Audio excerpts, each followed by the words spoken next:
बच्चा कहाँ रहल जी बतावा लोगन। हाँ जी हम देख के आ रही पानी में मन खड़ा है जा के देखा इस सैदपुर घाट का बगल में शेरपुर सरैया भुसौना का नजारा भैया। घर गिरे जगह पर दादी का थी हम गंगा माई से गुहार करत थी। अरे सुन माई गंगिया रे कहे उफान आइल बाड़ी। अरे सुन माई गंगिया रे कहे उफान आइल बाड़ी। और टेंशन में बेटा बाड़े टेंशन में बेटा बाटे।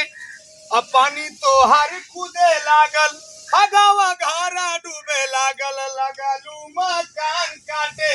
अरे लगालू मकान ढाहे। अरे सुनु माई गंगिया अरे झटी देला उठी जाबू।